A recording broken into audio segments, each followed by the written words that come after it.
64। अच्छा, वॉल्यूम 1 आपका घरों में है, कल आपने वॉल्यूम 1 लेके आना है। अभी MCQ नंबर 17 IS 12 का मैं डिस्कस करने लगा हूं, और किताब आपके पास नहीं है, कोई मसला नहीं। कैश फ्लो बनाते हुए इनकम टैक्स पेड की फिगर कैसे निकालते थे, वो छोटा सा सवाल कर लेते हैं। MCQ नंबर 17 IS 12, कोई नहीं किताब खोलने की जरूरत, मैं नोट्स में डाल दूंगा, ये सवाल कराया मैंने। The statement of financial position include the following extracts. Non current liabilities में आ रहा है डेफर्ड टैक्स। अच्छा जी, वो जो MCQs की डिस्कशन अपलोड हुई है IS 12 पार्ट 2, तो जिन लोगों ने फिजिकली क्लास में नहीं ली थी उन्होंने घर जाके ले ली थी, जरा हाथ खड़ा करके बता दें।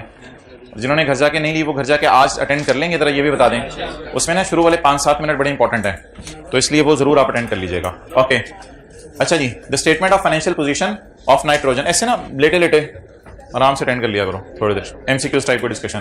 The statement of financial position include the following extracts. DTL है क्योंकि नॉन करंट लायबिलिटीज में आ रहा है, और ये CTP है जो लायबिलिटीज में आ रहा है।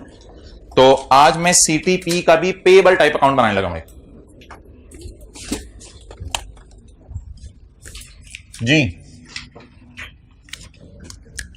Deferred tax liability account, opening कितने 140, क्लोजिंग कैसे पता चला? बैलेंस शीट की चीजें ब्रॉड डाउन कैरी डाउन होती हैं जी, brought down carry down 310। Taxation, असल में ये टैक्सेशन जो करंट लायबिलिटीज में आ रहा है, ये फाइनल अकाउंट के टॉपिक में हम देखेंगे, ये हमारा CTP होता है, करंट टैक्स पेएबल। तो करंट टैक्स पेएबल का opening balance 160, closing 130। Current tax payable का अकाउंट जिंदगी में पहली दफा मैं खोल रहा हूं, लेकिन मुझे याद है FAR 1 की क्लास में खुलता होगा प्रोविजन फॉर टैक्स के नाम से या टैक्स पेएबल के नाम से। करंट टैक्स पेएबल ओपनिंग 160 और क्लोजिंग 130। इन दोनों अकाउंट्स में डिफरेंस सुन लें।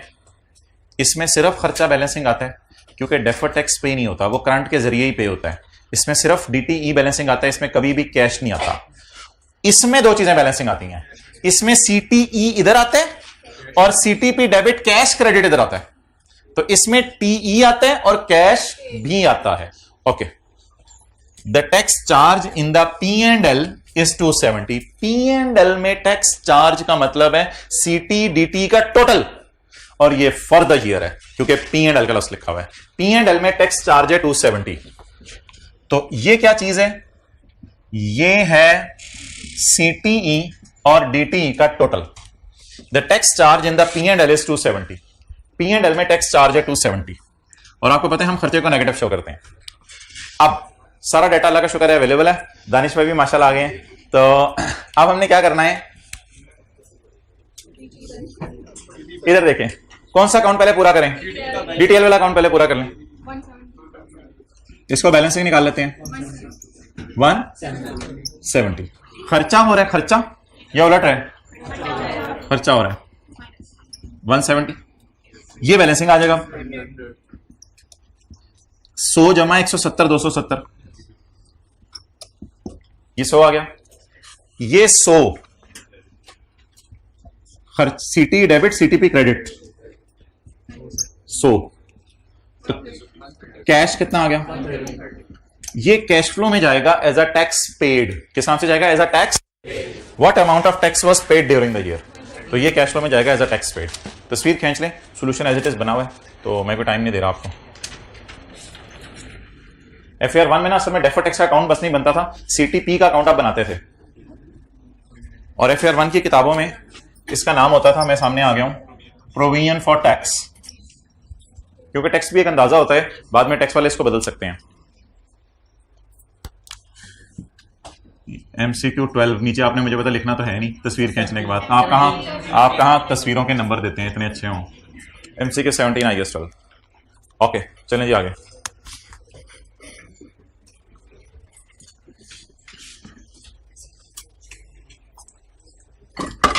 दानिश उसको मैसेज करें, ब्लैक मार्कर ले आए। चलो रहने दो, शायद हैं, पिन देना। कौन सा सवाल होमवर्क में दिया था? क्वेश्चन 8 करें जी।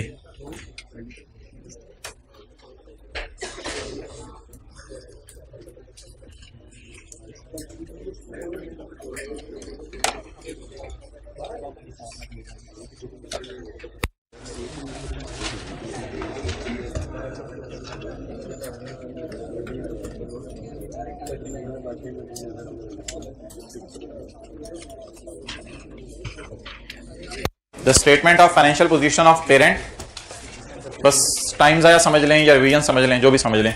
The statement of financial position of parent and subsidiary as at 31 December 2012 were as follows. PP आ रहा है, इन्वेस्टमेंट इन सब्सिडरी आ रही है, करंट एसेट्स आ रहे हैं, share capital, share premium, retained earning, current liabilities. Following further information is available. Parent acquired 70% shares on 31 दिसंबर 2009। तो subsidiary के shares हमने किस दिन बाय किए हैं बोले? 31/12/9 को। ये 31/12/12 की बैलेंस शीट है, ये भी 31/12/12 की बैलेंस शीट है, लेकिन हमने एक्विजिशन कब की है सब्सिडरी की? 31/12/9 को। व्हेन द रिटेन्ड अर्निंग वर 30,000। जब रिटेन्ड अर्निंग कितनी थी? 30,000।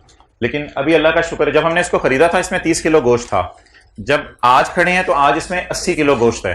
तो खरीदने के बाद 50 किलो गोश्त हमारा चारा खिलाने की वजह से या हमारे अच्छे डिसीजंस की वजह से हुआ है। इसको कहते हैं क्लोजिंग वजन ऑफ जानवर। प्री वजन था 30, पोस्ट वजन है 50। आई रिपीट, एज ऑन 31/12/12 जानवर का वजन हो 80 और एज ऑन 31/12/9 जानवर का वजन हो 30 किलो। तो इसने 50 किलो की इंक्रीज शो की है। इस 80 को मैंने कहा था टोटल रिटेन्ड अर्निंग। इस 80 को क्या कहा था? Total retained earning. और फिर 80 के दो हिस्से कर दिए थे, 30 और 50। 30 हमारे खरीदने से पहले कमा चुकी थी और 50 हमारे खरीदने के बाद कमाई थी। ये सारी बातों के लिए रोजाना आना जरूरी है, रोजाना आना जरूरी है। ये बड़ा आप कमाल करते हैं जो रोजाना आते हैं। अच्छा जी, ये हो गई भाईजान एक्यूजिशन डेट और ये हो गई कंसोलिडेशन डेट। और हमने इसको एक्वायर किए हैं share 70%। NCA measured at proportionate basis का मतलब अभी मैं आपको बताऊंगा, कल भी ये सवाल के अंदर लिखा हुआ था, NCA is measured at proportionate base. अब आप ऐसा करें, इस कॉलम की वैसे कोई खास आपको जरूरत नहीं थी, इस कॉलम की कोई जरूरत नहीं थी।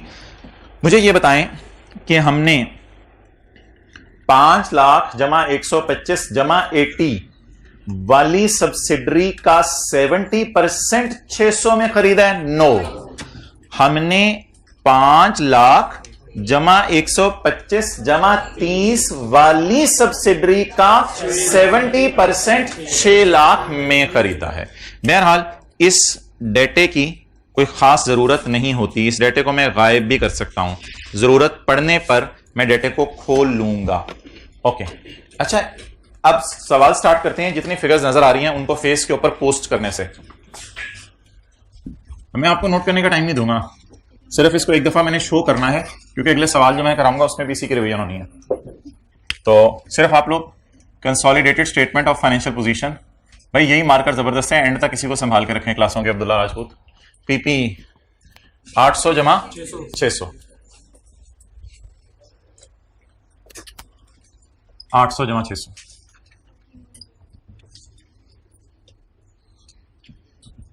इधर आ जाएगी इन्वेस्टमेंट्स, कितने में खरीदा, इधर आ जाएगा सब्सिडरी की इक्विटी जिसको खरीदा, सब्सिडरी की इक्विटी इधर आ जाती है, पेरेंट की इक्विटी इधर आ जाती है।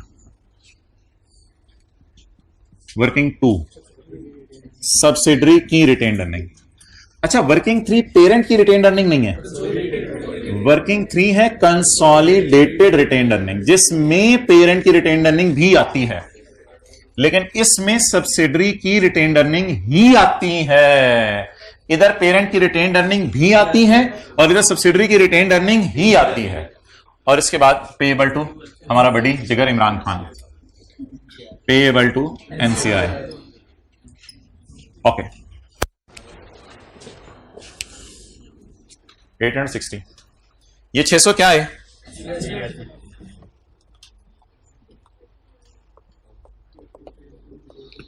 पे to Saudi king.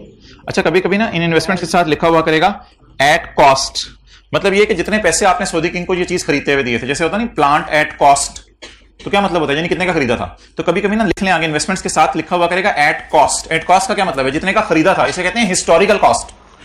At cost ये आपने कब पे की थी? Paid 6 lakh to Saudi king on 31/12/2009। 2009 को हमने सऊदी किंग को 6 लाख दिए थे।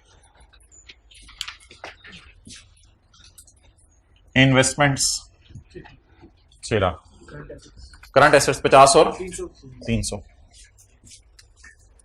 गुडविल की जगह मैंने छोड़ दिया 50 और 300। शेयर कैपिटल 1000 और 500।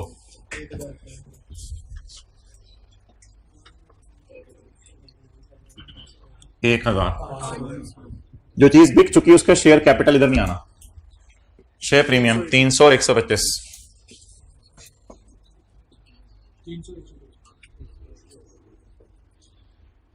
125। आज तक अर्निंग की है 70 और 80। अच्छा, वो जो मैंने साइड पे किया था ना, जो मैंने छुपा दिया है, उसकी असल में पेपर में जरूरत नहीं होती। ये ना हमेशा के साथ लिख लिया करें, वर्किंग 2 और वर्किंग 3। असल में ना इसको किसी में बांटना नहीं है 70 को, और इस 80 को बांटना है, ये मसला है। 70 को किसी में बांटना नहीं है, 80 को बांटना है। थोड़ी थोड़ी मैंने कहा था लॉजिक्स बताऊंगा आज, तो इसलिए 70 तो एज इट इज लिख लें, ये किसी को बांटना नहीं है। 80 हम इंशाल्लाह बांटेंगे, 80 बांटेंगे। इससे पहले जो है ना फिगर जब वहां से उठाते थे वो यहां लिख देते थे, लेकिन अभी जो है ना ये असल में एक्विजिशन डेट की नहीं है अर्निंग, तो इसलिए ये फिगर यहां नहीं लिख सकते। असल में जब हम यहां लिखते थे ना तो वो एक्विजिशन डेट और बैलेंस की डेट सेम होती थी, तो इसलिए 80 को यहां लिख लिया हमने। 80 को इंशाल्लाह बांटेंगे। इसके बाद 80 और 195 ये करंट लायबिलिटीज आ गई। अच्छा, यहां तक जो हमारा पोर्शन है ना, इसमें मैंने 1 2 3 4 5 6 7 8 9 10 11 12 13 फिगर्स उठा लिए हैं, और 13 फिगर्स आपको व्हाइट बोर्ड के फेस के ऊपर नजर आ रही हैं। हर फिगर आपको एक दफा इसलिए नजर आ रही है कि अभी तक सवाल के अंदर हमने कोई एडजस्टमेंट पोस्ट नहीं की। हाँ, कोई एडजस्टमेंट हुई तो उसकी डबल एंट्री होगी। तो अदर इंफॉर्मेशन में पता चल रहा है कि जब हमने सब्सिडरी को बाय किया था उस वक्त सब्सिडरी की अर्निंग कितनी थी 30, और आज कितनी हो गई 80। तो हमारे खरीदने के बाद कितनी कमाई, लेकिन इस चक्कर में अभी रहने दें। मुझे बता दें 80 में से कितनी वो ऑलरेडी कमा चुकी थी। तो 80 को इस अकाउंट में डाल के आहिस्ता आहिस्ता जहां जहां शिफ्ट करना है वो करते रहें। इस अकाउंट का और कोई मकसद नहीं है कि इसमें पानी डाल के बाहर फेंक के आना है, इसका कोई और मकसद नहीं है। तो इस अकाउंट में 80 डालें, 80 में से 30 वो अर्निंग है जो सब्सिडरी ऑलरेडी कमा चुकी थी at the date of acquisition. इसको कहते हैं प्री रिटेन्ड अर्निंग, प्री यानी एक्विजिशन डेट वाली, जिससे हमने सब्सिडरी को क्या किया था, खरीदा था। अब now I am not suppose to move towards question. अब मुझे क्वेश्चन में जाने की जरूरत नहीं है, अब सिर्फ अकाउंट्स टैली करना है। तो अकाउंट्स टैली करना शुरू करते हैं, वर्किंग वन से शुरू कर देते हैं अकाउंट्स टैली करना। अब लॉजिक्स आपने समझनी है। इसको ना कहते हैं नेट एसेट्स ऑफ सब्सिडरी, या अगर नेट एसेट्स आपको अच्छा लफ्ज नहीं लग रहा, इसे इक्विटी ऑफ सब्सिडरी भी कहते हैं। Equity of subsidiary, equity of subsidiary या assets minus liabilities of subsidiary on date of acquisition. याद रखिएगा इस अकाउंट में जिंदगी भर सारी फिगर्स 31/12/9 वाली आएंगी, 31/12/9 वाली आएंगी। किस डेट वाली, एक्विजिशन डेट वाली, ताकि गुडविल एक्विजिशन डेट वाली निकले कि उस दिन हमने गुडविल की प्राइस कितनी पे की है जी। 650 वाली सब्सिडरी, 655 वाली सब्सिडरी का 30% हमारा नहीं है, इस तरह सोचना है। 655 वाली सब्सिडरी का 30, NCI is measured on proportionate base। ये slide, NCI is measured on proportionate base, ये इस लाइन का मतलब है। एनसीआई इमरान खान को सब्सिडरी की इक्विटी का प्रोपोर्शनेट शेयर दे दो। It is called as NCI is measured at proportionate base. जहां लिखा हुआ NCI is measured at proportionate base, वहां जाके सवाल में लिख लें 655 इंटू 30%। ये मतलब है इस बात का, सवाल में लिखा हुआ ना NCI is measured at proportionate base. आप मुस्कुरा इस तरह जैसे कल आए थे, लेकिन कल आप आए नहीं थे। बड़ा पता चल रहा होता है कौन आ रहा है कौन नहीं आ रहा। अच्छा जी, कैसे शक्ल देख के और क्या इधर कोई मशीन लगाई हुई है, whatever it may be, NCI is measured at proportionate base। Okay, ये अकाउंट अभी बताएं, ये फिगर कितनी आ रही है 197 इमरान खान को दे दो एज ऑन 31/12/9, एज ऑन 31/12/9। ये फिगर मैंने खुद निकाल ली है तो इसकी डबल एंट्री होगी 197 proportionate share of Imran Khan on the date of acquisition. अगर आज कारोबार बंद होता है सब्सिडरी का 31/12/9 को ही, तो इमरान खान का हक किसमें 197 बनता है। तो ये अल्लाह का शुक्र है, एंट्री तो हमारी पुरानी है, ये कोई नई एंट्री नहीं है। अगली एंट्री गुडविल की है। किसी दिन गुडविल से आपा इधर भी बैलेंसिंग आएगी, वो फिर देखेंगे पता नहीं क्या चीज है। ये आप फिगर मैंने निकाली है, इसकी डबल एंट्री करेंगे। अच्छी किस्मत 142 प्रकाश 80 31/12/9 31/12/12 तक कमाया था सब्सिडरी ने, और 31/12/9 तक कमाया था सब्सिडरी ने 30। तो अगर एक जानवर 31/12/9 को 30 किलो का हो और वही जानवर 31/12/12 को 80 किलो का हो जाए तो 50 किलो उसका वजन बढ़ा। तो सब्सिडरी 80 कमा चुकी थी, अर्न कर चुकी थी, इसमें से 30 वर्किंग वन में ले जाया करेंगे हमेशा, और जो 50 बचा उस 50 के 2 हिस्सेदार हैं। सब्सिडरी के मालिक 2 हैं। सब्सिडरी के मालिक पुराने थे सऊदी किंग और इमरान खान। सब्सिडरी के नए मालिक हैं पीटीसीएल और इमरान खान। अब पीटीसीएल इसकी मालिक है 70% और इमरान खान इसका मालिक है 30%। अब 31/12/9 से लेकर 31/12/12 तक ये 2 बंदे मालिक हैं, और 31/12/9 से पहले ये लोग मालिक थे। फिलहाल मुझे कंसर्न है कि 31/12/9 से 31/12/12 तक, यानी 2010, 11, 12, ये 3 साल के अरसे में ये जो 2 मालिकान हैं, इन्होंने 50 कमा लिया। इन दोनों का हिस्सा दे देता हूं। तो 50 को आप पकड़ेंगे, 80 - 30, 2 दफा इसलिए लिख रहा हूं कि पोर्शन करने। 50 इंटू 70% और 50 इंटू ये आप ले जाएंगे वर्किंग 3 में और ये वर्किंग 4 में। ये आप दे देंगे पेरेंट को और ये आप दे देंगे एनसीआई को। ये वाला अकाउंट डेबिट हो जाएगा। उन दोनों अकाउंट्स में खुशी बुक हो जाएगी कि किसी ने हमें खुशी भेजी है, सब्सिडरी ने हमें खुशी भेजी है।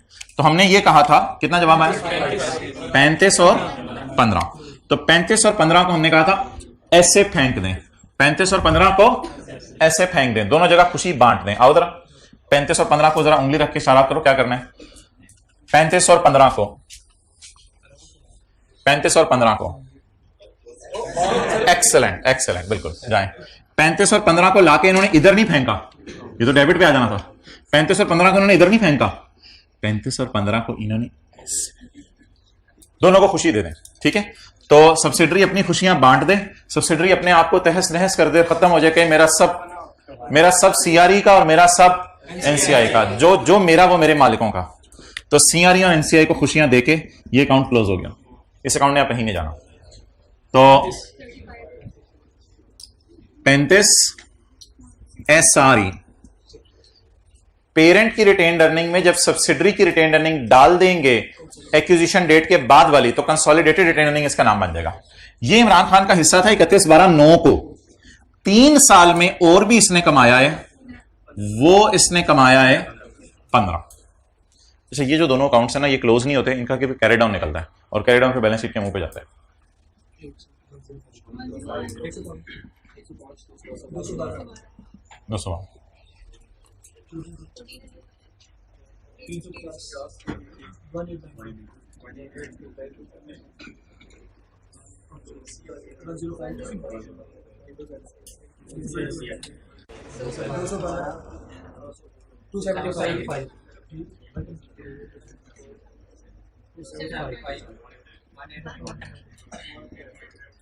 नहीं, तो ये एग्जाम लेवल का एक सवाल हो गया। ओके, ओ लेवल का।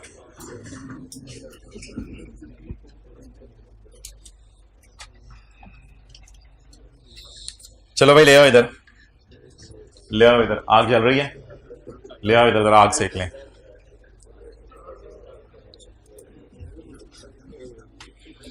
चलें जी, अब क्वेश्चन 9 की तरफ आपने नहीं आना। अब आ जाएं वो जो लेक्चर नोट्स वाला है, अब हम इंशाल्लाह वहीं रहा करेंगे। Page number 618, page number 618।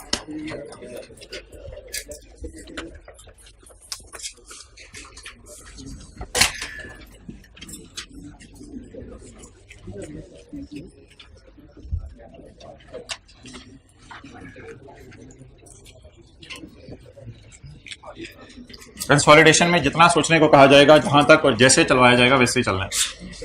Okay,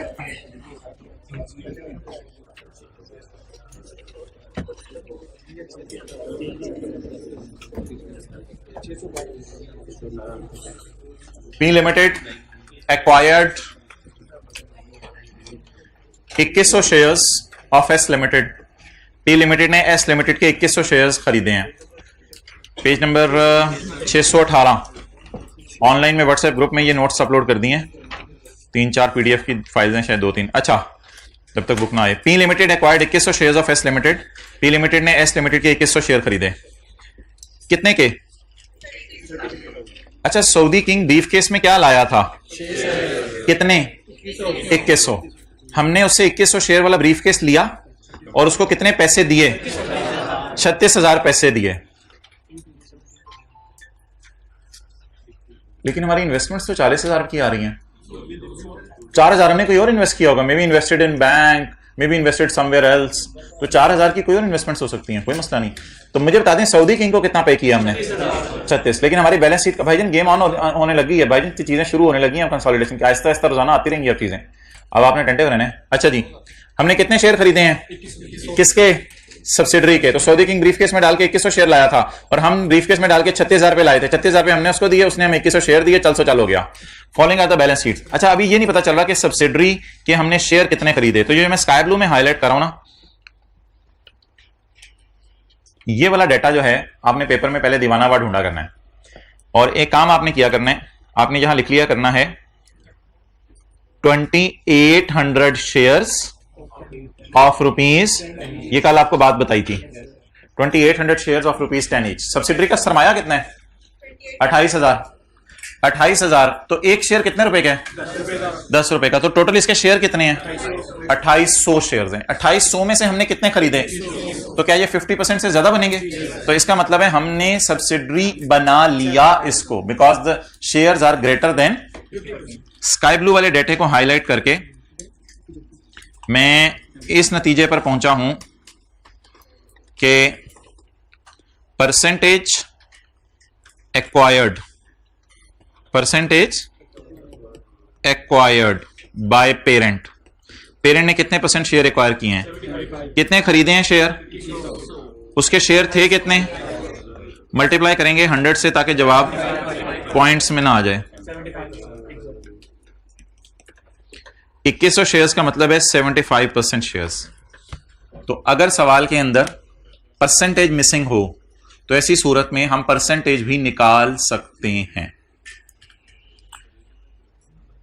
working में निकाल देना, ये अगर आपने करनी हुई वर्किंग 1-2 के कहीं नीचे कर देना, 1.1 1.2 कहीं कर देना, तो परसेंटेज आपने निकाल ली कि कितने परसेंट आपने शेयर एक्वायर किए हैं।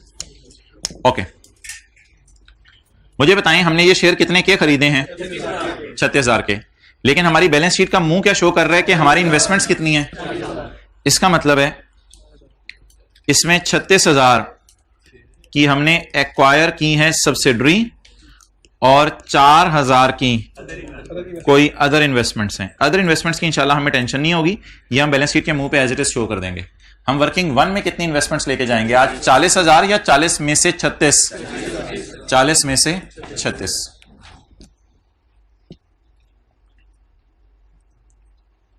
ओके, तीसरी बात मैं फेंकने लगा हूं, अब कैच करनी है आपने।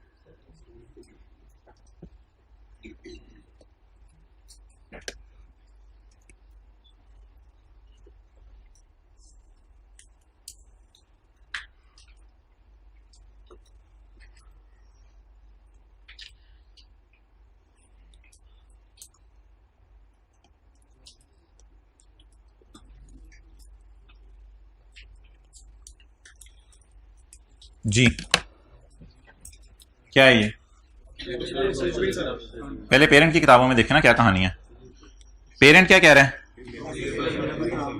मैंने तेरे से लेने हैं मेरी बीवी पैसे 20,000। सेपरेट फाइनेंशियल स्टेटमेंट में क्या रहा है? सेपरेट फाइनेंशियल स्टेटमेंट में बीवी ने कहा हाँ हाँ हाँ सरताज मुझे याद है मैंने तुझे ये पैसे देने हैं मेरी लायबिलिटीज में। तो शोहर अपनी किताबों में इसका क्या नाम रख रहा है? लोन रिसीवेबल फ्रॉम बीवी, और बीवी अपनी किताबों में लोन पेएबल टू सरताज। सरताज को मैंने ये पैसे देने हैं। तो आप बता दें क्या ये ये तो मैंने पहले दिन सबसे पहली एडजस्टमेंट करवाई थी, क्या ये कंसोलिडेटेड बैलेंस शीट में नजर आने चाहिए या कैंसिल हो जाने चाहिए? इसकी जो एंट्री बनती है वो जरा बता दें कैंसिलेशन की। अच्छा ये आपने ये नहीं कहना इसका भी एडजस्टमेंट अकाउंट बना दें और लोन रिसीवेबल इधर डालें और लोन पेएबल इधर डालें और कैंसिल कर दें। हाँ ये भी हो सकता है, कोई मसला नहीं। एडजस्टमेंट अकाउंट बना दें, लोन रिसीवेबल इधर डालें, पेएबल इधर डालें, आपस में कैंसिल हो गए, बस खत्म। लेकिन इसकी जरूरत नहीं है एडजस्टमेंट अकाउंट बनाने की।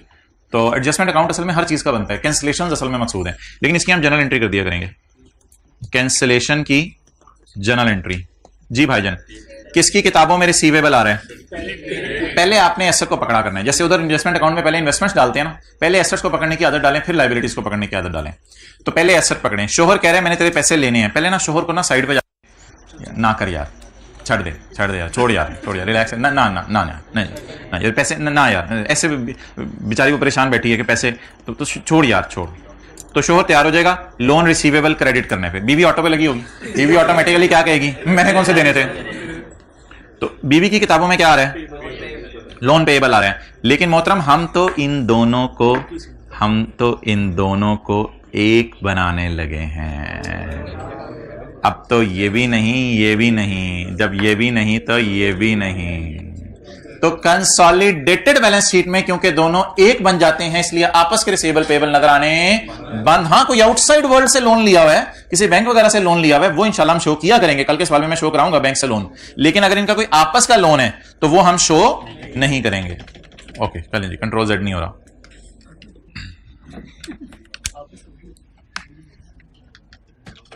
कोई मसला नहीं। ओके तो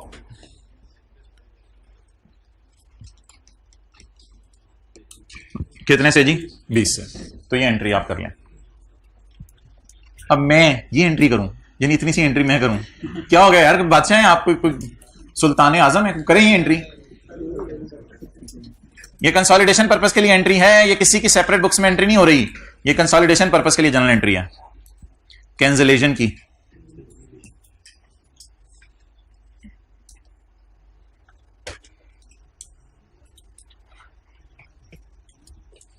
ऑनलाइन में आज दूसरा लेक्चर भी अपलोड हो। ओके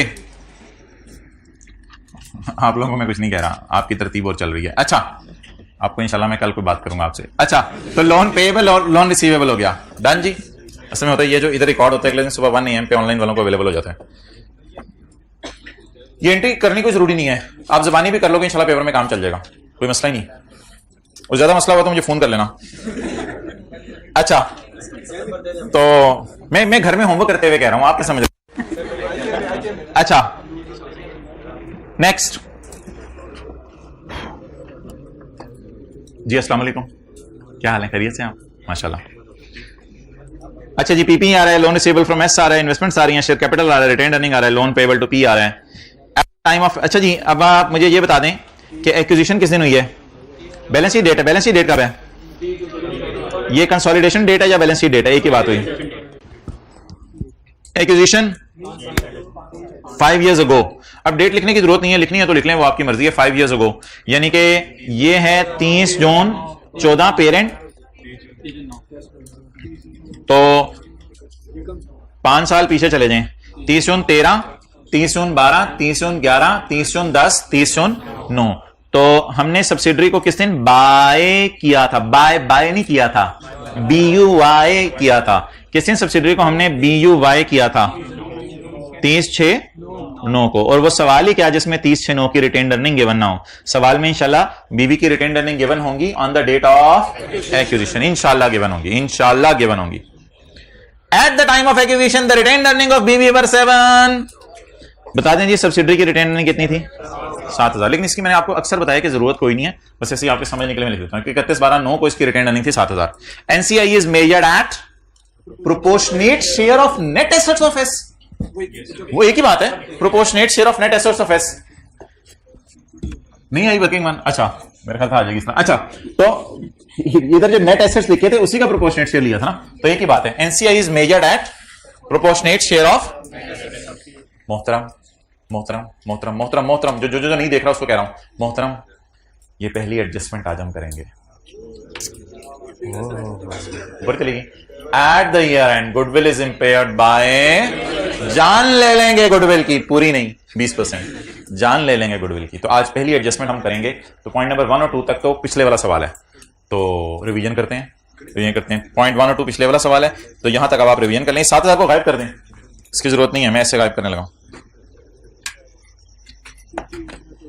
मुझे ये ना बताइएगा कि सर ऊपर कोई लाइन लिखी हुई है, अभी मुझे ये ना बताइएगा ऊपर कोई लाइन लिखी हुई है। पहले मुझे 1 2 3 4 5 6 7 8 9 10, पहले ये 10 फिगर्स जो है मुझे पोस्ट कर लेने दें।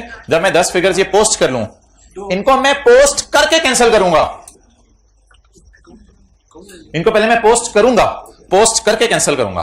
तो मुझे 1 2 3 4 5 6 7 8 9 10, ये 10 फिगर्स पहले सवाल के मुंह पे ले आने दें, उसके बाद फिर बाकी बातें इंशाल्लाह आपसे होंगी। चलें जी, टाइम जाया करें, दोबारा रिवीजन। पहले क्या चीज आ रही है, पीपी 105 और 78, पूरा सवाल कर जाते हैं, एंड पे रुपीज इन 1000 लिखना भूल जाते हैं टेस्ट में। Loan receivable from S, parent कह रहे हैं मैंने बीवी से पैसे लेने हैं, लोन रिसीवेबल फ्रॉम एस छोड़े, अभी अच्छा समझ आता है। लोन रिसीवेबल, पेरेंट कह रहे हैं मैंने लोन लेना है, कितना लेना है, अभी लिख दें इसको, लिख दें इसको, फिलहाल लिख दें, फिर एडजस्टमेंट वगैरह कोई करनी हुई एंड पे करा दीजिएगा। वो जो एडजस्टमेंट मैंने किया फिर मैं खोलूंगा, वो करके दिखाऊंगा आपको। इन्वेस्टमेंट्स 40,000 और 10,000। यार मैं ना किसी वजह से आज इन्वेस्टमेंट्स भी यहां लिख रहा हूं, क्योंकि मैंने 40 इधर लिख के ना इसमें से 36 उधर ले जानी है और 4 इधर भी पड़ी रह जानी है। मुझे यही लग रहा है वैसे कि मैं 40 इधर से उठा लेता हूं। सर इन्वेस्टमेंट्स, इन्वेस्टमेंट्स आप बैलेंस शीट के मुंह पे लिख रहे हैं, वर्किंग वन में जाती थी इन्वेस्टमेंट्स। हाँ मैं बैलेंस शीट के मुंह पे लिख रहा हूं। बैलेंस शीट के मुंह पे लिखने की वजह यह है कि बैलेंस शीट के मुंह पे लिख के इसमें से जितनी वर्किंग वन में जानी है उनको ले जाएंगे और बाकी इन्वेस्टमेंट्स इधर ही पड़ी रहेंगी। ये कोई बैंक में पैसे इन्वेस्ट किए होंगे या कहीं और पैसे इन्वेस्ट किए होंगे, ये इधर ही पड़े रहेंगे। लेकिन अभी प्लीज मुझे तंग ना करें, मुझे सिर्फ सवाल वाली फिगर्स उठाने दें, सवाल वाली फिगर्स, वो जो 10 फिगर्स मैंने आपको कही है पहले वो उठाने दें। ओए सब्सिडरी का लेवल चेक किया, उन्होंने कहा पुत्र शोहर अगर तू इन्वेस्टमेंट कर सकते तो मैं तेरे से कम नहीं हूं। मैंने कहा तुम्हें चूड़ियां नहीं बांधनी, मैं जो है मैं भी इन्वेस्टमेंट कर सकती हूं, मेरा भी लेवल है एक। और इसने ये नहीं की होगा कि इसने कोई सब्सिडरी खरीद ली होगी, सब सब्सिडरी हमारे सिलेबस में नहीं है। ये नहीं होगा इसने आगे किसी को सब्सिडरी बना लिया होगा, उसे सब सब्सिडरी कहेंगे सीए फाइनल में, अभी तो गेम शुरू हुई है। तो सब्सिडरी ने आगे किसी के इतने शेयर नहीं खरीदे होंगे कि वो सब्सिडरी भी उसको सब्सिडरी कहने लग जाए, इसलिए ऐसी कोई बात नहीं है। इसने भी 10,000 को इधर उधर इन्वेस्टमेंट्स कर दी होंगी। ये ना कहिएगा सब्सिडरी ने पेरेंट के शेयर खरीदे होंगे, पेरेंट ने सब्सिडरी के खरीदे, सब्सिडरी ने कहा तेरी ऐसी की जाती, मैं तेरे शेयर खरीदती हूँ। ऐसा नहीं सोचना, ऐसा नहीं सोचना, क्योंकि इसको क्रॉस ट्रेड कहते हैं, वो भी हमारे सिलेबस में नहीं है। तो इससे ना सब्सिडरी की कोई अदर इन्वेस्टमेंट्स कहेंगे। मैं अपने समझने के लिए अगर लिखना चाहूं, मे बी बैंक में आपने पैसे इन्वेस्ट किए हुए, कोई डिफेंस सेविंग खरीदे हुए, कोई भी वजह होती है, लेकिन जो वर्किंग वन में जाती है ना वो पेरेंट वाली में से जाती हैं। तो इस 10,000 को एज इट इज उठा लें, चलें आपको लेके चलें। हाँ जिस तरह 78 को लेके चले थे उसी तरह 10 को लेके चले जाएं। थोड़ी सी ना जगह मैं इधर छोड़ रहा हूं किसी वजह से, वो नहीं भी छोड़ेंगे आप कोई मसला नहीं। कितनी फिगर्स आ गई 10 में से, 1 2 3 4 5।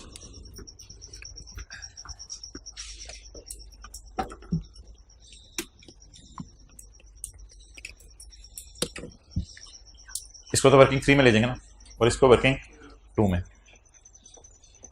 चलें जी बिस्मिल्लाह, शेयर कैपिटल उठाएं। अभी तक हमें वर्किंग 1 2 3 4 खोलने की जरूरत नहीं पड़ी, शायद एकदम पड़ जाए जरूरत जी। 65 जी, क्या लिखूं इधर,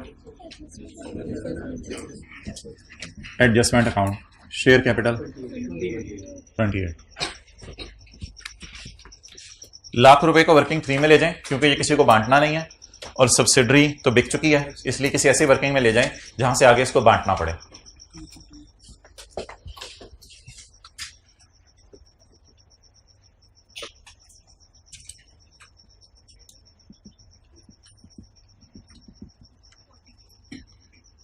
तरतीब से उठाएं फिगर्स, तरतीब से उठानी है फिगर्स जी। पेरेंट की रिटेन अर्निंग और सब्सिडरी की 40। लोन पेबल आ रहा है सब्सिडरी की बुक्स में, फिलहाल जरा शो कर दें, फिलहाल शो कर दें थोड़ा सा नीचे करके, क्योंकि सीआरई एनसीए की बुकिंग हुई हुई है परमानेंट, वो बुकिंग कराए ना कराए उन्होंने इधर ही आना है सीआरई एनसीए की जगह छोड़ के। लोन पेबल, अब एक ही किताबों में लोन रिसीवेबल आ रहा है और दूसरे की किताबों में लोन पेबल आ रहा है और बैलेंस शीट बनने लगी है कंसोलिडेटेड। चलें जी, इट्स ओवर, जहां तक नोट करें।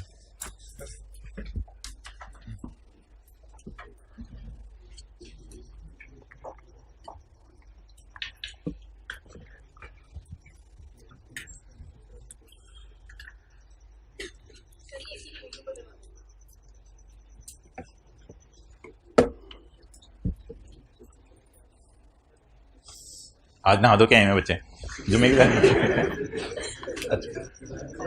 चलें जी, अब आगे क्या करना है जी, वर्किंग नंबर, जल्दी जल्दी जल्दी, वर्किंग नंबर 4, वर्किंग नंबर 4 जल्दी जी। एनसीआई खोली वर्किंग, थोड़ा सा टाइम ले लें। अच्छा कल तो आया नहीं था, नहीं तो समझ रहे चीजों को, क्या 3 दिन से नहीं आए यार, ये कैंची लाओ इसके बाल काटेंगे।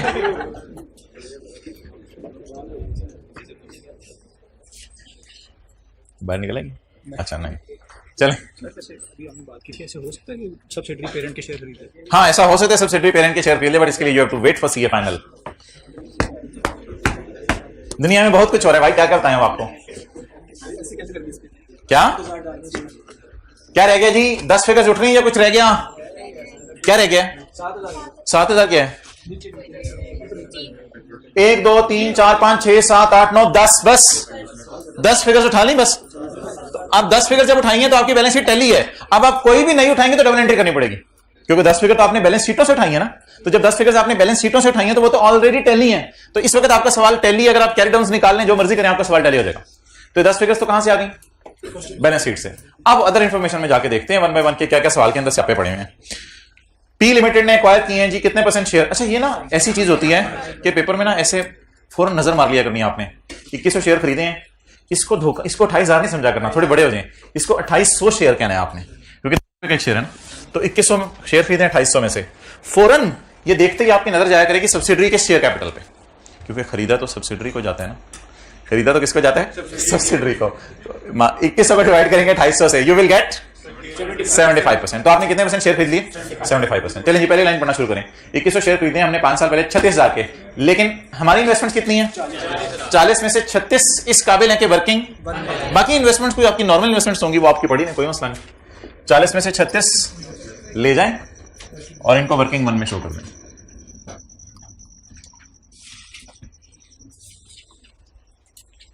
और लॉजिकल बात करने लगा हूं, इधर अब 14 क्यों बच रही हैं? ये 14 क्या है? 4 तो वो पेरेंट की बची हुई हैं जो, और 10 सब्सिडरी की को अपनी इन्वेस्टमेंट्स हैं। ये इसी तरह बैलेंस शीट के फेस पे नजर आती रहेंगी। Following of the balance sheet, ठीक है जी, ये भी इंफॉर्मेशन होगी। अच्छा जी नीचे एक फिगर पढ़िए,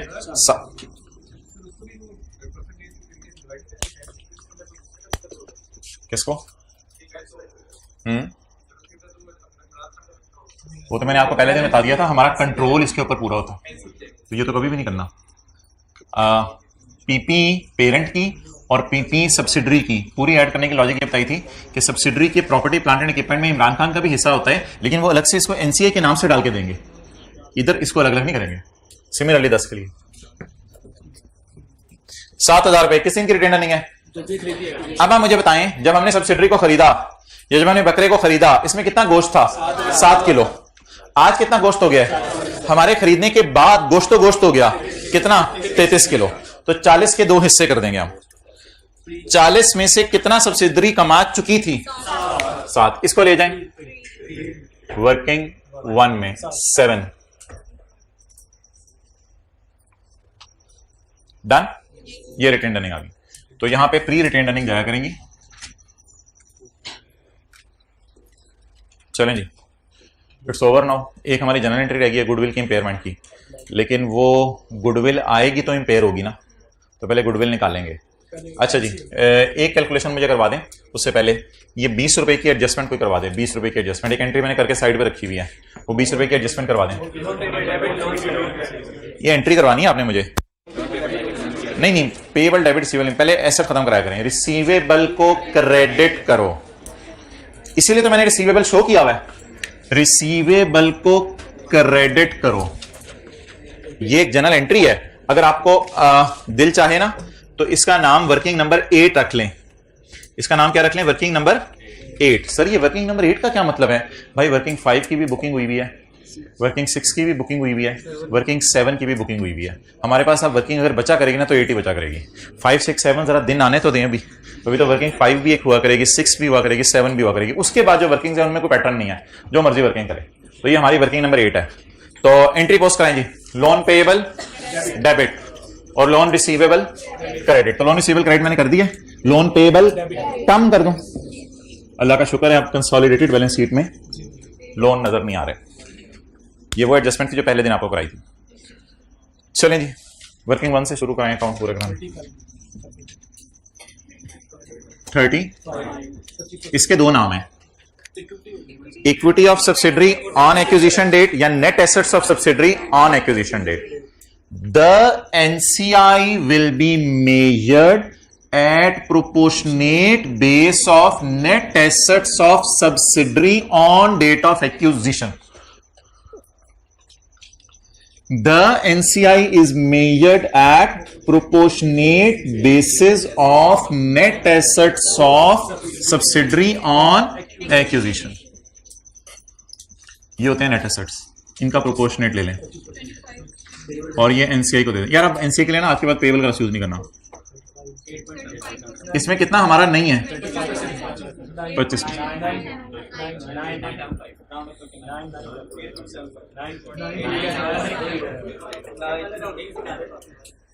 8.75 ठीक है जी। 8.25 तो नहीं आ रहा, 8.7 डन। आगे goodwill, double entry double entry double entry double entry double entry, जल्दी जल्दी जल्दी। एनसीआई, ये इसका प्रोपोर्शनेट शेयर किस दिन का है? एट एक्विजिशन डेट का। कितना? नहीं, ये अब काम हम तीसरी दफा कर रहे हैं कल से। गुडविल निकाल दो 10, बताओ 10 भाईजान। Double entry. और यार क्या हो गया भाई, इतनी क्या जल्दी पड़ी आपको? डबल एंट्री तो करवाए ना मुझे 10 रुपए को। इनर कॉलम में शो करा दें, इनर कॉलम में शो करा दें। ये जो जल्दी जल्दी 7 चीजों को सवाल में लेके चलना चाह रहे थे ना, यही तो चीजें परेशान करती हैं। एक एक करके चीज को लेके चलें, इंपेयरमेंट देखी जाएगी। फिर फिलहाल 10 रुपए की जो डबल एंट्री थे वो करें। अच्छा जी, इसका क्या करें अब? 40 रुपए, ये अकाउंट बस फारिग करना होता है आपने। ये 40 रुपए सब्सिडरी ने कमाए थे आज तक, और 5 साल पहले तक 7 रुपए कमाए थे। 5 साल में कितने कमाए? 33 को वो भाई आए थे, याद रहेंगे आपको। 33 को ऐसे बांट दें दोनों में, इसका नाम बोले पोस्ट, बाद वाली रिटेन अर्निंग। अच्छा 30, अब पॉइंट्स में ना लेके जाएं। 25 और 33 का 25%, 8।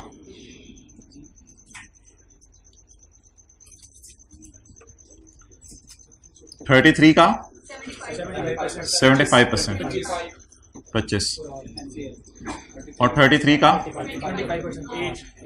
8। इसको दोनों जगहों पे ले जाएं जी। बताएं SRE 25, NCI में कितना जाने?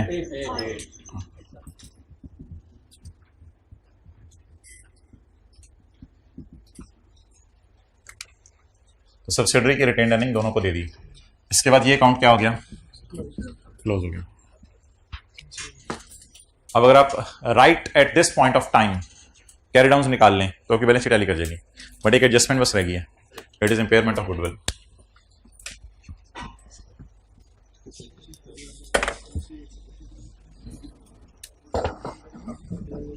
क्या जी इंपेयरमेंट करते हैं, अभी करेंगे। फिर टैली उसकी डबल एंट्री कर लेंगे, उसकी डबल एंट्री कर लेंगे। अच्छा यार ये इधर इधर लाओ, ऐसी कोई ऑनलाइन वाले बेचारे परेशान होकर ग्रुप में कोई मैसेज कर दें या आप लोग परेशान हो जाएं, तो पहले से इधर पता होना चाहिए ना। ये पिछली दफ़ा कंसोलिडेशन के कितने लेक्चर हुए थे? पिछली दफ़ा हुए थे 17, एसोसिएट्स के 5, 17 जमा 5 22, IFRS 16 पार्ट 3 तो इस दफ़ा करवा दिया हुआ है, ये नहीं करवाने की जरूरत पड़ेगी। 22 जमा 11 IS 1037 के 33, IFRS 9 के 5, 33 जमा 5 38, फाइनल अकाउंट के 8 46, इसको 47 ही समझे वैसे, फाइनल अकाउंट के एक लेक्चर और कर लेंगे। और तेरी खैर IFRS 15 के 12 13 लेक्चर कितने हो गए? 60। और अभी 10 जून है ना, तो अभी हमारे 50 दिन रहते हैं और संडे भी आने हैं और ईद की छुट्टियां भी आनी हैं। मुहर्रम भी ना कर, वो कब आने हैं? वो तो अगस्त में है सर। अगस्त में है भाई, परवाने हो तो अगस्त में है, टेंशन ना लो। तो मैं यानी कि आप सैटरडे को परेशान हो रहे होते हैं ना, तो मैं आपको इस वजह से बुला रहा होता हूँ, वरना मुझे तो कोई शौक नहीं। ओके वापिस आ जाए जी।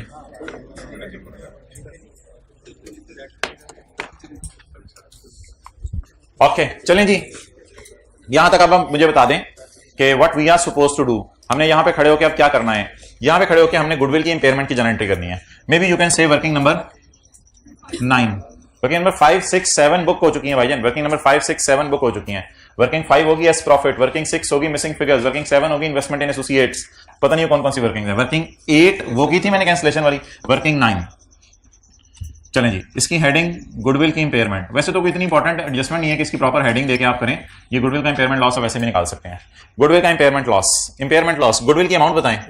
10 कितने % से इंपेयर करना है?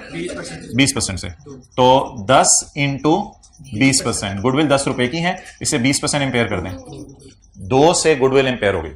अब इसकी एंट्री बता दें। इंपेयरमेंट लॉस एक्सपेंस डेबिट और अकामुलेटेड इंपेयरमेंट लॉस क्रेडिट। लेकिन अकामुलेटेड इंपेयरमेंट लॉस आप क्रेडिट करेंगे तो फिर गुडविल के नीचे लिखना पड़ेगा लेस अकामुलेटेड इंपेयरमेंट लॉस। वो आई कैप भी नहीं लिख रहा, तो डायरेक्ट गुडविल को ही क्रेडिट कर देते हैं। Impairment loss expense debit goodwill credit, ये तो इसकी वर्किंग होगी। अब इसकी जनरल एंट्री करवा दें, डेबिट और क्रेडिट 2 रुपए से। Impairment loss expense debit goodwill credit. अच्छा जी, इसी तरह चलो, कई दफा रिकवरेबल अमाउंट दी होती है डिफरेंट। अच्छा जी, आप इस 2 रुपए की एंट्री करवाएं।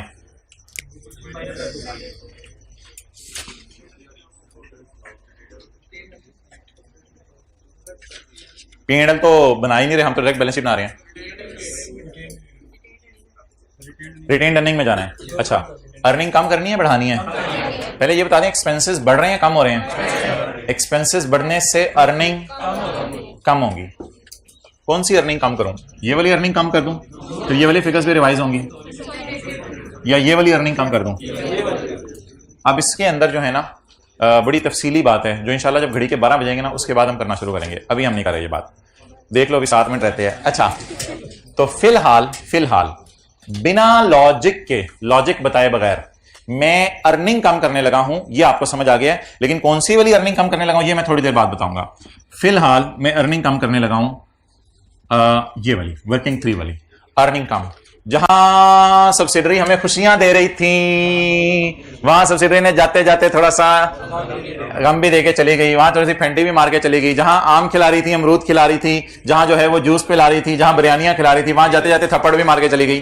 तो जहां सब्सिडरी से आई हुई खुशियां रिकॉर्ड की, वहीं सब्सिडरी से मिला हुआ गम रिकॉर्ड कर लें। मिलाए गम सब्सिडरी से, मिलाए गम सब्सिडरी से। चलें जी, गम इधर तो खुशी रिकॉर्ड हो रही थी, आगे होता है खर्चे बुक करने से अर्निंग कम होती है। तो एक अकाउंट डेबिट होगा, दूसरा अकाउंट क्रेडिट होगा। तो इसको हम लिखा करेंगे impairment loss on goodwill. Goodwill के ऊपर इंपेयरमेंट लॉस जी। कितने रुपए? 2 रुपए। और इधर ब्रैकेट, इधर सीआरई कर दें, ब्रैकेट में ले लें इंपेयरमेंट लॉस को। एक भाई बड़े मजे से बैठे होते हैं, दोनों घुटने ऐसे ऊपर रखे होते हैं और हाथों से ऐसे दोनों घुटनों को पकड़ा होता है और रिलैक्स होकर क्लास ले रहे होते हैं। अच्छा जी, गलत साइड पे आप लोग देख रहे हैं। चलिए जी आगे। टोटल्स कर दें, बैलेंस की टैली खुद ही कर दें। अर्निंग कम की है भाई, अर्निंग कम की है 123 17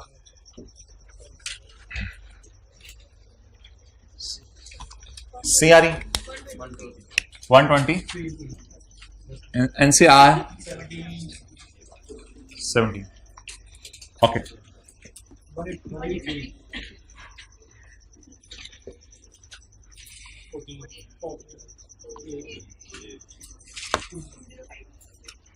टोटल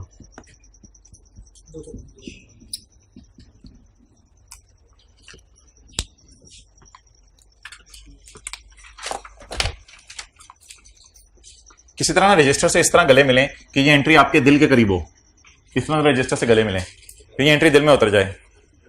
उतारो। अच्छा, ये नई चीज है ना,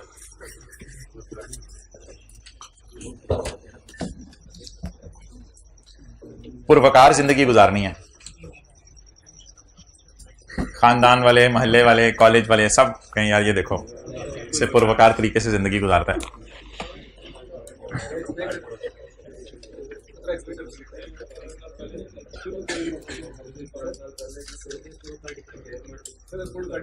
क्या चीज?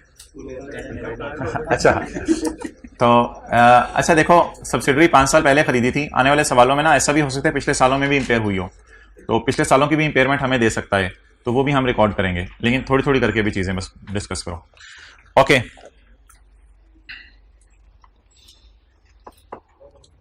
चलें जी, बड़ी इंपॉर्टेंट डिस्कशन शुरू होने लगी है कि CRE को डेबिट क्यों किया है। इसके लिए हम करेंगे क्वेश्चन नंबर 2।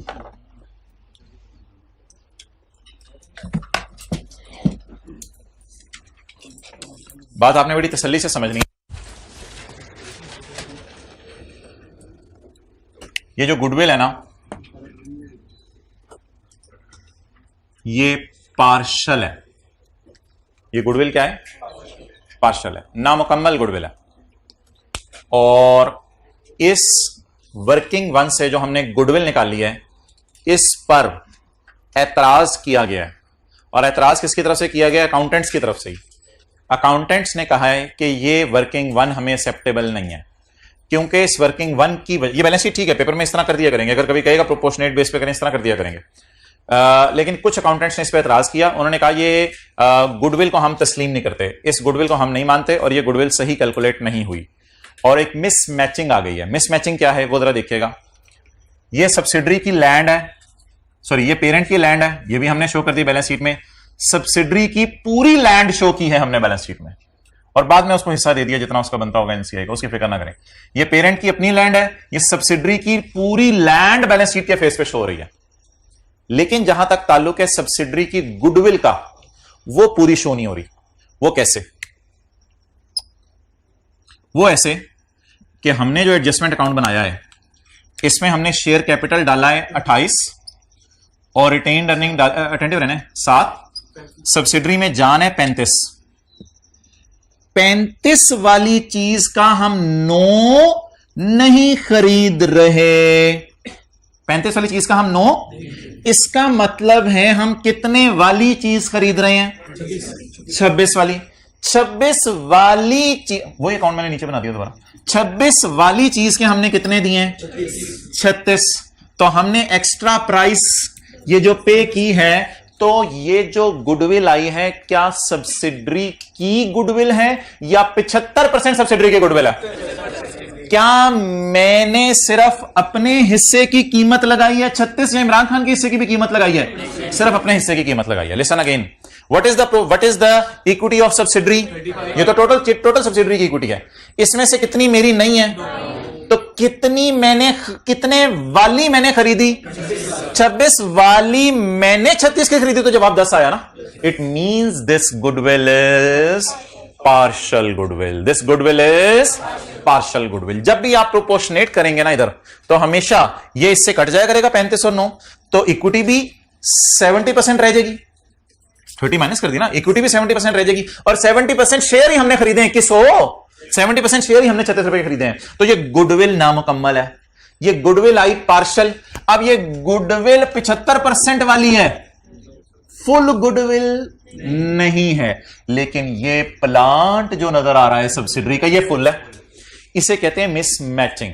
स्टिल कुछ अकाउंटेंट्स ने कहा कोई मसला नहीं, जान दो, चुप हो, चुप कर दो, बट ठीक है, खत्म हो गया, टेंशन ना दिया करो। ये मेथड भी एक्सेप्टेबल है, दुनिया में चल रहा है ये मेथड, हालांकि इस पर एतराज किया लोगों ने। अब इसका तरीका क्या होगा इसको एड्रेस करने का? इसको एड्रेस करने का आप मुझे कोई जबरदस्त किस्म का तरीका बता दें कि मैं पार्शियल गुडविल को बना दूं। कोई तरीका बताएं, मैं पार्शियल गुडविल को फुल बना दूं। इमरान खान के हिस्से की कीमत लगवाऊं बाजार में, इमरान खान के हिस्से की कीमत लगवाऊं। कैसे? इमरान खान का हिस्सा कितना है? 9। ये 9 वाली चीज बाजार में अगर इमरान आज बेचे, जैसे सऊदी किंग ने मुझे बेची है 26 वाली चीज 36 की, जैसे सऊदी किंग ने मुझे 26 वाली चीज 36 की बेची है, तो इमरान खान के पास पड़ा ही सिर्फ 9 वाला हिस्सा है। ये 9 वाला हिस्सा इमरान खान अगर बाजार में कीमत लगवाए तो हो सकता है 10 रुपए का बिक जाए, हो सकता है 11 का बिक जाए, कुछ ना कुछ तो महंगा बिकेगा। अगर इमरान खान कहे मैं जा रहा हूं, मैं तंग आ गया हूं, तो ठीक है भाई, 9 वाला हिस्सा 10, 11, 12 का बेच के चले जाओ। तो उसका फिर तरीका क्या होगा? उसका यह तरीका होगा, हम एनसीआई को प्रोपोर्शनेट पे मेजर नहीं करेंगे, हम एनसीआई को, बल्कि हम सवाल से पूछेंगे, भाईजान इमरान खान के हिस्से का प्रोपोर्शनेट शेयर मत बताओ, इमरान खान के हिस्से की बताओ फेयर वैल्यू। मिसाल के तौर पे सवाल कहते हैं इमरान खान का हिस्सा 11 रुपए तक बिक जाएगा, बेचा तो नहीं, लेकिन अब असम्पशन नहीं लेनी पड़ेगी, मार्केट से पता करना पड़ेगा फोन करके कितने का बिक रहा है इमरान खान का हिस्सा। तो इमरान खान का हिस्सा बाजार से पता चलवाएंगे, अगर कोई खरीदने को तैयार हो तो वो कहेगा यार 11 तक मैं खरीद लूंगा, अगर इमरान खान को तुम राजी कर लो, पीटीसीएल वालों, तो इसको भी निकाल दो, मैं तुम लोगों के साथ आ जाता हूं। तो 11 रुपए इमरान खान के हिस्से की कीमत लग गई। अब ये प्रोपोर्शनेट कीमत लगी है या ये आपने फेयर वैल्यू निकाल लिया? अब 35 में से 26 वाली चीज तो 36 की बिक गई और बाकी जो 9 वाली चीज है वो 11 की बिकी। तो ये जो 11 की बिकी, क्या अब आपको फील हो रहा है कि इधर भी मार्केट में लड़ के हमने उसे 36 की ली है और ये भी कोई मार्केट प्राइस टाइप चीज आ रही है? तो अब इसका मतलब है ये दोनों गुडविल्स आएंगी और आप देखें गुडविल बढ़ रही है, गुडविल बढ़ रही है, बढ़ के किस पे चली गई? 12 पे। तो अब कहां चेंज आएगी?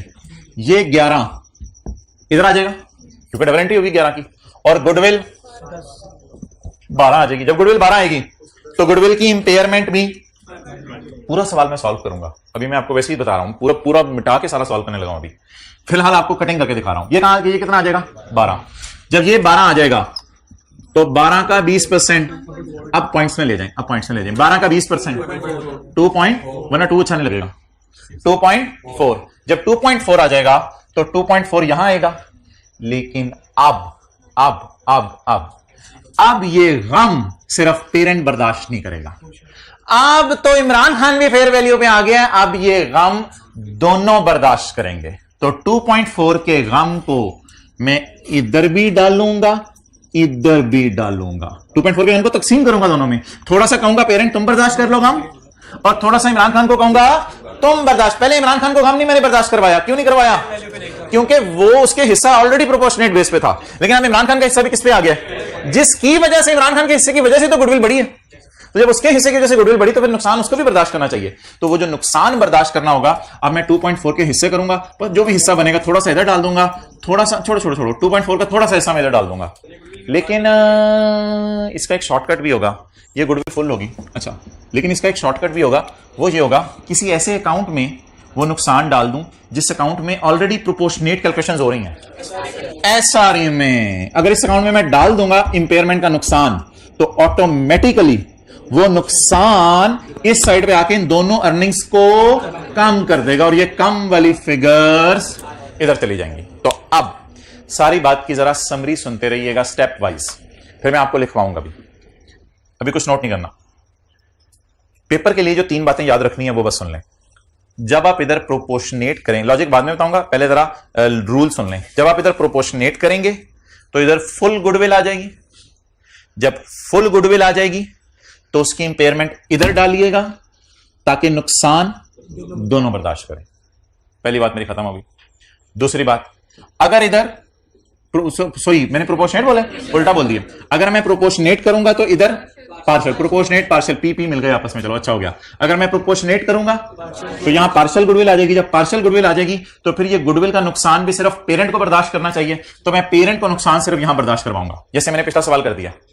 अगर यहां पर फेयर वैल्यू आ जाएगी तो फेयर वैल्यू आने की वजह से गुडविल क्या आ जाएगी, फुल। तो जब गुडविल आ जाएगी फुल, तो फुल गुडविल आने की वजह से दोनों का गुडविल में हिस्सा है। अब अगर नुकसान होगा तो दोनों नुकसान को बर्दाश्त करें, तो वो मैं नुकसान सीआरई की बजाय एसआरई में डालूंगा। यहां एसआरई का लफ्ज लिखूंगा, एसआरई में डालूंगा, और एसआरई में डालने की वजह से जो नुकसान होगा ऑटोमेटिकली, इधर खुशियां आ रही हैं, 40 - 7 - 2.4 ये फिगर्स कम हो जाएंगी, तो वो गम रिकॉर्ड हो जाएगा और अर्निंग्स कम होकर दोनों जगह पोस्ट हो जाएंगी। किताब में निकालें हैंड रिटन पेज नंबर 1। अभी मुझे एक सवाल करा लेने दो, फिर मैं इंशाल्लाह आपका सवाल लेता हूं। हैंड रिटन पेज नंबर 1 किताब में कहां है?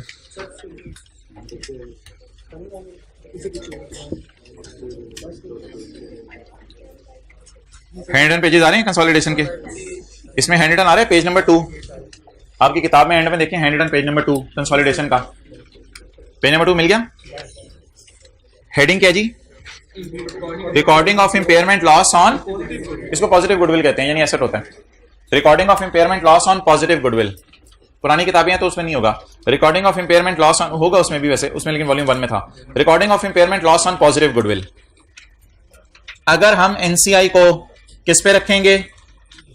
प्रोपोर्शनेट बेस पे। तो छोटा सा करके लिखें, छोटा सा करके लिखें, गुडविल कितनी आएगी? पार्शियल। गुडविल जब पार्शियल आएगी तो थोड़ी देर पहले मैंने क्या आपको एंट्री करवाई है? इंपेयरमेंट लॉस की। सीआरई डेबिट, देखें इधर, सीआरई डेबिट, गुडविल क्रेडिट। लेकिन जब एनसीआई किस पे होगी? फेयर वैल्यू पे। तो यार ये आइंदा ना नोट्स में किताब में ही डाल दो दानिश, यहां पे लिखा हुआ। तो गुडविल क्या आएगी? जब गुडविल फुल आएगी तो कोई ऐसा अकाउंट ढूंढेंगे जहां से दोनों को नुकसान बर्दाश्त करना पड़े। वो कौन सा अकाउंट है जिसमें दोनों आ जाते हैं?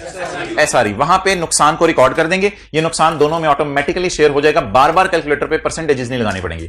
तो इस अकाउंट का ये फायदा है एसआरई का कि इस अकाउंट में जो भी फिगर डालो ऑटोमेटिकली दोनों में क्या हो जाती है? तकसीम हो जाती है।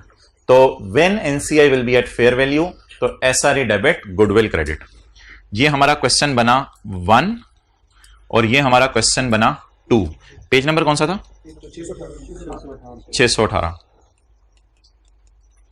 अब मैं आपके सवाल नहीं ले रहा, हम इंशाल्लाह रिवीजन करने लगे हैं। 10-15 मिनट फिर हम जाया करते हैं। क्वेश्चन नंबर 2 फुल फ्लेज अब मैं सॉल्व करने लगा हूं। Question number 2 full fledge solve करने लगा हूं।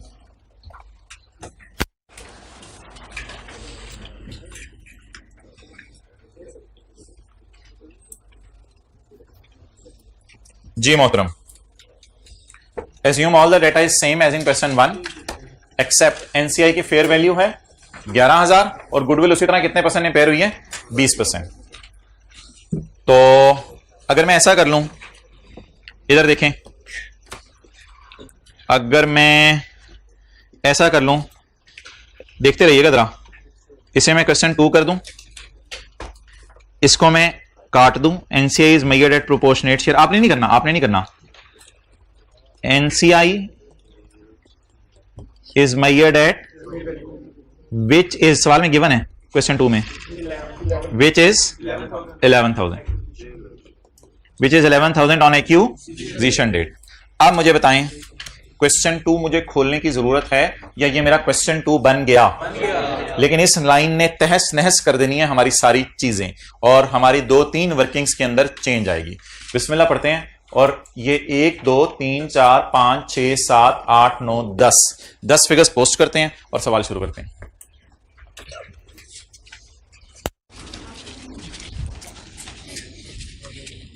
ठीक है, थोड़ा बोर होंगे, अब मैं क्या कर सकता हूं।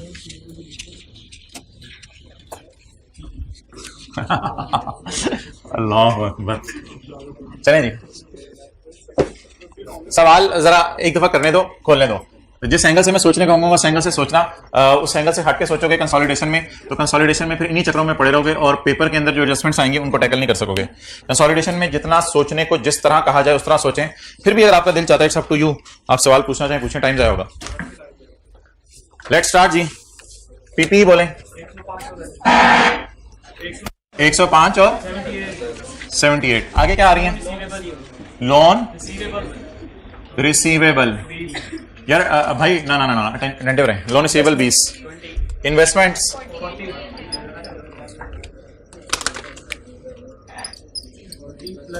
40 में शायद कोई मसला है, इसलिए थोड़ा सा दूर करके 10। ओके, इसके बाद क्या आ रहा है? शेयर कैपिटल कितना? नहीं नहीं यार,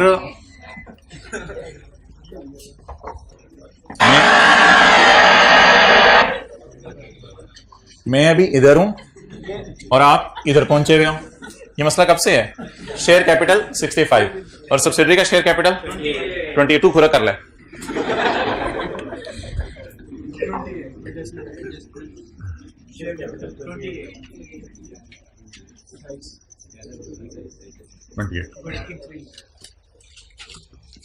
ये पेरेंट की रिटेन अर्निंग है, इसको वर्किंग फ्री में इसलिए ले जाना, इससे तकसीम नहीं करना किसी को। और सब्सिडी की रिटेन अर्निंग को वर्किंग के इस साथ को तो वाइप करें। अच्छा चलिए, वो नीचे वाला नजर आ रहा है। तो 40 को इसलिए वर्किंग 2 में लेके जाना है कि इनको हमने तकसीम करना है।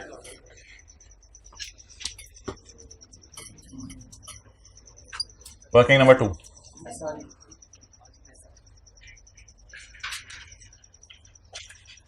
लाइन थोड़ा सीधा करके मैं कह रहा हूं, इधर खुली खुली चीजें नोट कर लेंगे।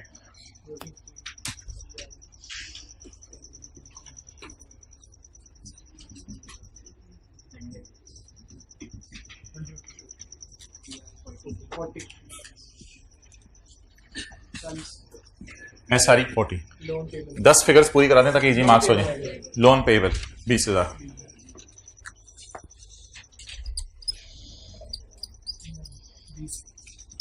अच्छा, सबसे पहले भाई भी तशरीफ ले आए हैं, आप मेरे ख्याल से शुरू करते हैं। वर्किंग 5 बुक हुई हुई है, 6 बुक हुई हुई है, 7 बुक हुई हुई है। वर्किंग नंबर 8 लोन कैंसिल करते हैं। लोन कैंसिल करते हैं। रिसीवेबल नजर आ रहा है, इसे क्रेडिट कर दें, और पेबल नजर आ रहा है, इसे डेबिट कर दें। शोहर, तूने बीवी से पैसे नहीं लेने, कंसोलिडेटेड बैलेंस शीट बनाते हुए, सेपरेट बनाते हुए कोई मसला नहीं, ठीक है। यानी कि वैसे अगर तुम लोग सेपरेट हो घर में, शोहर बैठा हुआ, बीवी बैठी हुई, फिर तुम कह दिया करो थोड़ी थोड़ी देर बाद मैंने तेरे से 20 मिलियन लेने हैं, बीवी कह दिया करे हाँ मैंने देने हैं, लेकिन और कोई घर के अंदर आ जाए तो फिर इस तरह की बातें ना किया करो। तो कंसोलिडेशन करते हुए इस तरह की बातें ना किया करो। तो अगर कर भी रहे हो तो अपने अल्फाज वापस लो। लोन रिसीवेबल क्रेडिट, शोहर तू क्या मैंने पैसे नहीं लेने, ये रिसीवेबल नजर आ रहा है ना, तो ये डेबिट को क्रेडिट कर रहे हैं हम। तो क्या मैंने पैसे नहीं लेने, बीवी ऑटो पे लगी होगी, कहेगी हाँ मैंने कौन से देने थे। ठीक है जी, दूसरों के सामने तो भरम रखा जाता है ना बातों का। तो ऐसी सूरत के अंदर लोन रिसीवेबल, हाँ जी बिल्कुल बिल्कुल बिल्कुल मुनासिब बात होगी, मुझे समझ नहीं आई। अच्छा जी नेक्स्ट, 2100 शेयर्स का मतलब है हमने कितने शेयर्स खरीदे हैं इसके? 75%। कितने के खरीदे हैं? इसका मतलब है 40,000 में से 36,000 वर्किंग 1 में जाने के। तो 40 में से 36 को ले जाएं वर्किंग 1 में। सऊदी किंग को हमने 36,000 पे किए हैं for buying subsidiary. At the time of acquisition retained earning of subsidiary were 7,000। 5 साल पहले सब्सिडरी के अंदर गोश्त था 7,000 और आज 40 का है, तो ये प्री है। तो रिटेन अर्निंग प्री जिस वक्त हमने खरीदा था 7। ओके, यहां पर सब्सिडरी के नेट एसेट्स बता दें या सब्सिडरी की इक्विटी? 35। यहां पर रुक कर नोट कर लें इतना। आप कहने लगे मेरे को बात करने लगा, चलें यहां पर दोबारा। तो मैंने पिछले सेशन में भी नोट किया था, उससे पिछले में मैं तो नहीं बोर हो रहा, चेहरे बदलते रहते हैं ना, इसलिए बंदा फ्रेश रहता है। जल्दी करो।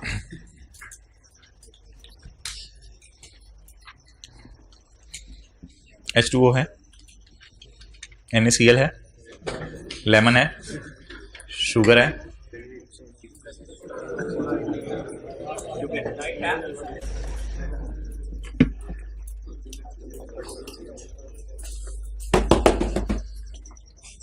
ओके। यहां पे खड़े होके एनसीआई को बुलाएंगे इसके सर पे हाथ फेरेंगे। क्या हाल है? करिए सर, क्या पसंद करोगे? प्रोपोर्शनेट पसंद करोगे, फेयर वैल्यू पसंद करोगे? लेकिन एक बार याद रखिएगा, ये सवाल हम एनसीआई से नहीं पूछते, हम पेरेंट को डिसाइड करता है कि एनसीआई को प्रोपोर्शनेट पे रखना है या एनसीआई को फेयर वैल्यू पे रखना है। ये इमरान खान है एनसीआई। तो मसला ये है कि एनसीआई को प्रोपोर्शनेट बेस पे रखना है या एनसीआई को फेयर वैल्यू पे रखना है। लेकिन इससे गुडविल की अमाउंट बदल जाएगी, उसकी टेंशन नहीं लेनी। गुडविल की इंपेयरमेंट लॉस की एंट्री की पोस्टिंग पे फर्क पड़ता है। तो यहां पे खड़े होकर डिसाइड करना है कि एनसीआई को प्रोपोर्शनेट पे रखना है या फेयर वैल्यू पे। और अगर फेयर वैल्यू पे रखना है तो प्रोपोर्शनेट की कैलकुलेशन नहीं करनी।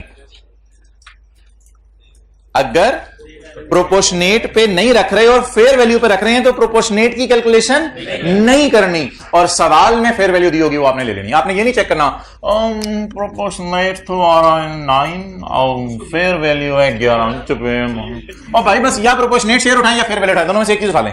प्रोपोर्शनेट शेयर कट के फेयर वैल्यू से कंपेयर नहीं करना। बस या एक सवाल होगा पेपर में, या एनसीआई या प्रोपोर्शनेट पे है या फेयर वैल्यू पे है। फिलहाल हमारे सवाल ने क्या कह दिया? एनसीआई किस पे है? फेयर वैल्यू पे। ये ना इसमें मैं आपको इंशाल्लाह अगली क्लास में बताऊंगा कि ये फिगर हमें ना फेयर वैल्यू गिवन नहीं होगी, हमें निकालनी पड़ेगी। ये अब मैं एक बात आपके पास आज की क्लास की आखिरी बात फेंकने लगा हूं। कल के सवाल में हमें फेयर वैल्यू गिवन नहीं होगी, फिर हम क्या करेंगे? फिर हम 600 शेयर्स की फेयर वैल्यू देखेंगे, 700। फिर हम 700 शेयर्स की फेयर वैल्यू देखेंगे, बाजार में कितने का शेयर है। फिर हम 700 शेयर्स की, सर 700 शेयर्स, 700 कौन से? 2800 तो टोटल शेयर्स हैं इसके, उसमें से 2100 तो हमारे पास हैं, तो इमरान खान के पास। असल में ये 700 शेयर्स की बाजार में स्टॉक एक्सचेंज की वेबसाइट वाली कीमत है। तो ये इमरान खान के हिस्से की कीमत है। तो इमरान खान के हिस्से की कीमत इंशाल्लाह अगली क्लास में हमें गिवन नहीं होगी, वो हम निकालना सीखेंगे। अल्लाह का शुक्र है आज के सवाल में इमरान खान के हिस्से की कीमत, वैसे था कितना हिस्सा इसका? प्रोपोर्शनेट 9। प्रोपोर्शनेट कितना हिस्सा था? 9 की बाजार में कीमत कितनी लग रही थी? तो 9 को इग्नोर करें। इधर you will write down proportionate और you will write down here.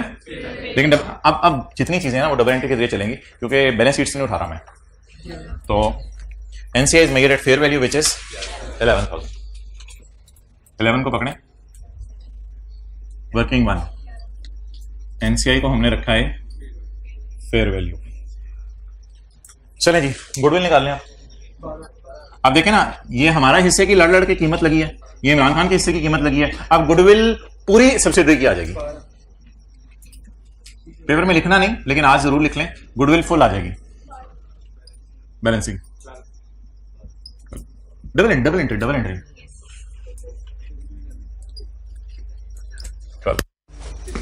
जी, ये फेयर वैल्यू 31,12,9 की है। क्वेश्चन नंबर 2, बड़ी कमाल बात आपने पूछी है। वर्किंग 1 में सारी चीजें 31,12,9, मैंने पता नहीं क्यों बोल दिया। ये फेयर वैल्यू एक्विजिशन डेट की है, 5 साल पुरानी है। 31,12,9 ही बन रही थी मेरे ख्याल से, 30 जून 9। NCI is valued at fair value which on acquisition date is 11,000।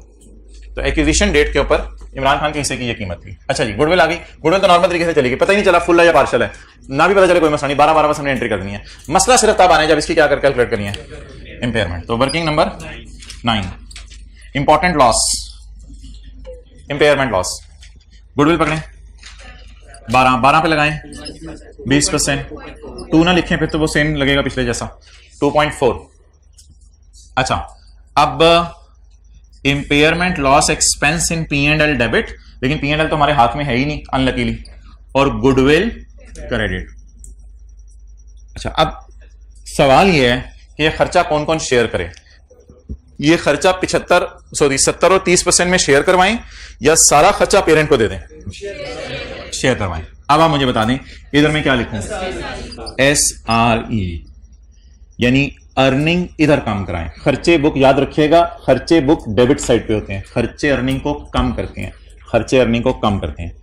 ये एंट्री पोस्ट करते हैं, अकाउंट्स टैली करते हैं। अच्छा जी, वो तुम इधर आ रहे हो, जाओ अपनी जगह पे। नहीं जाऊंगा मैं वर्किंग 3 में, जाओ। नहीं जाता मैं। अच्छा ठीक है, तुम तो वर्किंग इंपेयरमेंट लॉस इधर। अब ये ऑटोमेटिकली दोनों में तकसीम हो जाएगा, 40 - 7 - 2.4। अच्छा, वेल डन यार। Impairment loss expense debit goodwill credit. CRE NCI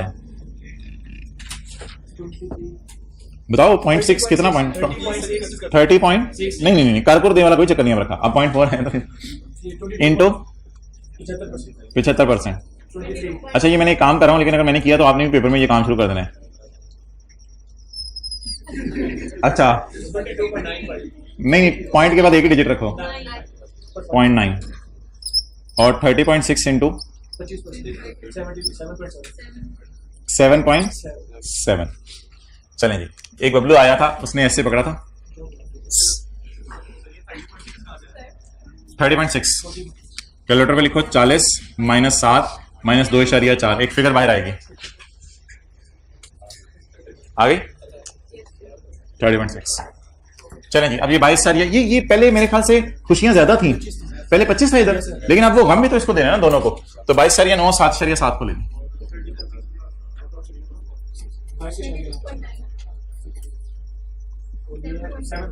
7.7 carry downs निकाल दें फिर मैं सवाल लेना शुरू करता हूं कैरी डाउन्स बस मुझे निकलवा दें बैलेंस 122.9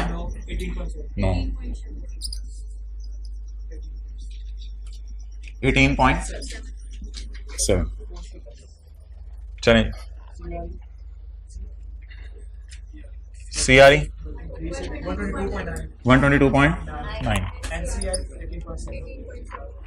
18.7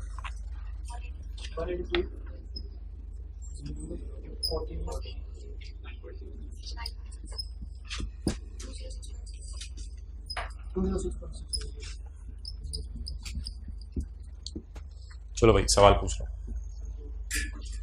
हाँ क्या चीज 30.6 40 - 7 - 2.4 हम समझे थे कि सब्सिडरी हमें 33 दे के गई है बाद में लेकिन सब्सिडरी ने कहा ना तुम्हें 33 दे तो रही हूं फायदा लेकिन यही बताया था ना क्लोजिंग गोश्त 40 और प्री गोश्त 7 33 किलो का गोश्त लेकिन बीच में किसी जानवर ने बाइट भी कर ली थोड़ी सी उसके गोश्त को तो वो 2.4 वो बेचारी का कम हो गया तो हमारे लिए तो कम बचा फिर तो 40 - 7 - 2.4 30.6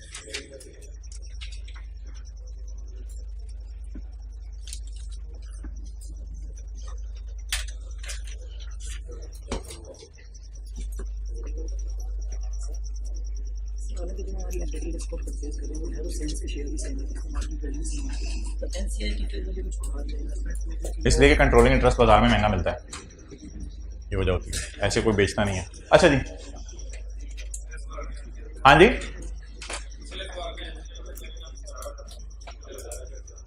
पिछले सवाल में एनसीए का कैरी डाउन बोलो कितना था 17 था इसमें कितना हो गया 18। अब आप कह रहे हो कि इम्पेयरमेंट लॉस उसको आया है तो इस वजह से कम होना चाहिए था लेकिन एक फेयर वैल्यू भी तो बुक हो रहा है वो भी तो चीज है। ओके जो आज हमने पढ़ा है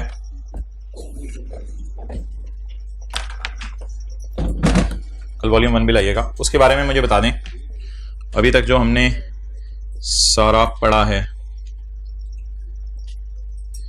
ये एक छोटा सा डेटा मैंने आपके सामने रखा है इसको पढ़ के कुछ कंक्लूजन निकाल लें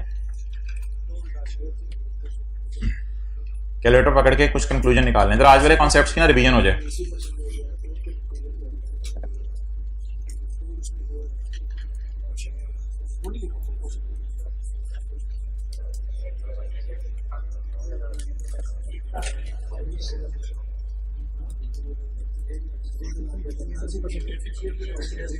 चलें जी कर लिया माशाल्लाह आप लोगों ने well done. P acquired 7200 shares of 9000 में से 7200 खरीदे ना ये क्या है सब्सिडरी का शेयर कैपिटल सब्सिडरी का शेयर कैपिटल कितना है 90,000 और 10 शेयर का क्या मतलब है मैंने आपको बताया था 9000 शेयर्स ऑफ 10 ईच ये 90,000 आ गया तो 90,000 रुपया कैपिटल है इसका 9,000 शेयर है 9,000 में से हमने कितने खरीदे हैं 7200 तो 7200 डिवाइड बाय 9,000 80% हमने खरीदा है। ये पहली बात आपको पता चल गई।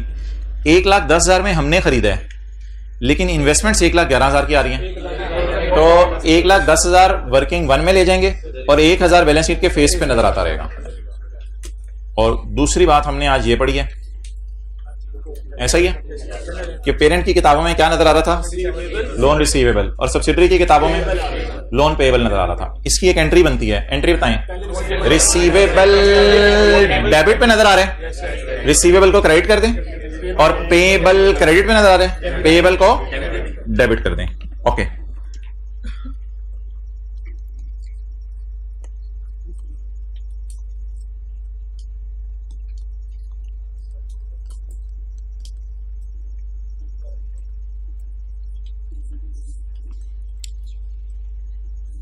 जी जी जी जी, सबर सबर सबर सबर सबर। एनसीआई प्रोपोर्शनेट पे है, तो गुडविल पार्शियल आएगी। तो जब गुडविल पार्शियल आएगी तो सीआरई में नजर आएगा इंपेयरमेंट लॉस, और दूसरा इफेक्ट गुडविल को जाएगा। डन।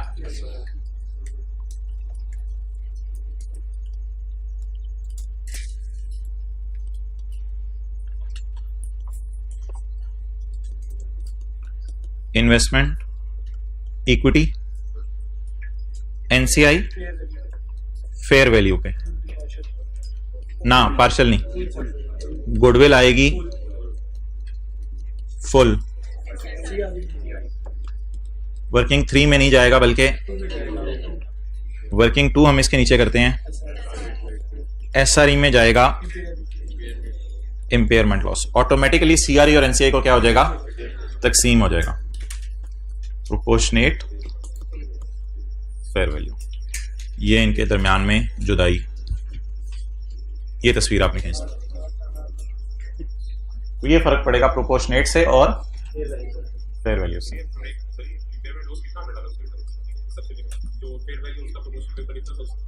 इंपेयरमेंट लॉस एग्जैक्ट जो सवाल में परसेंटेज लगा के फिगर आया करेगी, उसमें प्रोपोर्शनेट नहीं करना है, बस एग्जैक्ट जो फिगर आएगी बाद में उसको फिर प्रोपोर्शनेट करना है। वो ऑटोमेटिकली वो जो सीआरई एनसीआई में हो जाएगा। वो जिस तरह आप चलना चाह रहे हो उस तरह नहीं चलना, नहीं नहीं उस तरह नहीं चलना, उस तरह नहीं चलना, अलग अलग नहीं निकालना दोनों का, क्योंकि गुडविल नहीं अलग अलग निकालेगी। अच्छा,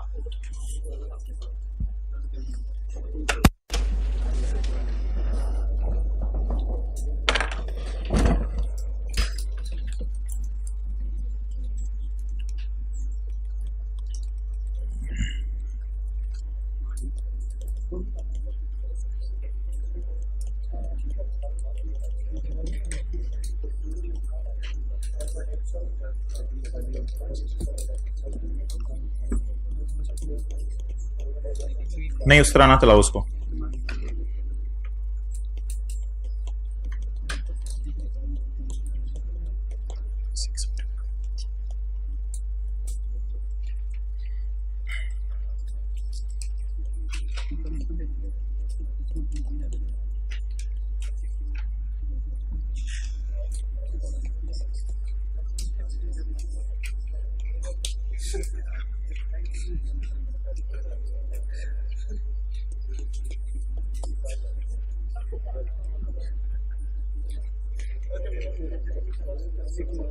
पच्चीस इंटू 30%, 7.5, 7.5, 30 जमा 3 माइनस 8, 25,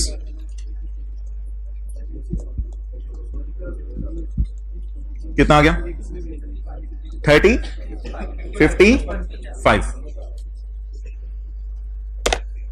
कितने परसेंट टैक्स दिया मैंने गवर्नमेंट को? झूठ बोल रहे हैं आप, सॉरी ऐसा नहीं कहना चाहिए, सही नहीं कह रहे आप। कितने परसेंट टैक्स दिया मैंने गवर्नमेंट को? अच्छा, ये पता तो है ना, डिडक्शन नॉट अलाउड ऐड होती है, एग्जाम्प्ट इनकम लेस होती है रिकॉन्सिलिएशन में। किसी को ये तो नहीं बताने की जरूरत, IAS 12 अगर ऐसा कोई बैठा हुआ तो सॉरी, IAS 12। अच्छा, कितने परसेंट टैक्स दिया गवर्नमेंट को? कितने परसेंट? एक्सेलेंट। किसने बताया? 27.5%। Well done. हमने हुकूमत को 27.5% टैक्स दिया। ये क्या चक्कर है, लोग 30% दे रहे हैं, हम 27.5% दे रहे हैं। कैलकुलेटर पकड़ें, 60 को जरा डिवाइड करें 200 से, 30, 3 रुपए को डिवाइड करें 200 से, तीन, आपको पता चल रहा होगा मैं किसको किससे डिवाइड कर रहा हूँ। 3 रुपए को डिवाइड करें 200 से, मल्टीप्लाई में 100 भी करें ना, साथ साथ मल्टीप्लाई में 100 भी करें, 1.5। 8 रुपए को डिवाइड करें 200 से, 4। साइन वही वाले चूज करें जो मैंने उधर चूज किए हैं। जवाब बताएं।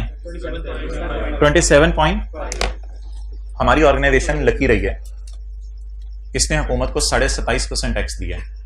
कोई बंदा हाथ खड़ा करके वजह बता दे हम लकी क्यों रहे हैं। एक्सेलेंट। हमारी एग्जेम्प्ट इनकम ज्यादा है और डिडक्शंस नॉट अलाउड, तो जब एग्जेम्पशन ज्यादा होंगी तो हम तो ज्यादा बेनिफिट एंजॉय करेंगे। लोग इफेक्टिवली 30% टैक्स दे रहे होंगे और हम इफेक्टिवली 27.5। ये भी निकल सकता है ऐसे, यानी 55 डिवाइडेड बाय 200, 27.5। 55 divide by 200, 27.5। सारी फिगर्स को डिवाइड किससे किया मैंने? इसको कहते हैं रुपीज वाली रिकॉन्सिलिएशन को परसेंटेज में कन्वर्ट करना। खोलेंगे IAS 12 का चैप्टर, कोई नहीं रजिस्टर खोलें, रजिस्टर पे ये लिख लें, हेडिंग दें reconciliation in rupees and in percentage. Reconciliation in rupees and in percentage. एक भाई ढूंढ रहे हैं IAS 12 में थोड़ी बहुत रजिस्टर में जगह छुटी हुई थी, वहां जाके लिख लेता हूं। Well done, I really appreciate. Reconciliation in rupees and in percentage. सारी फिगर्स को पकड़ के किससे डिवाइड करना है दानिश? पीबीटी से, पीबीटी से, और 100 से साथ साथ मल्टीप्लाई करते रहना।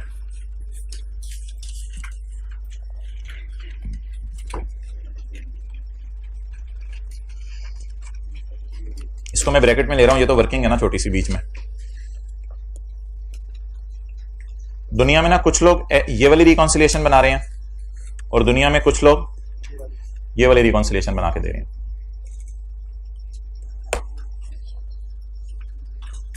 पेपर में हमने क्या करना है वो मैं बताता हूं।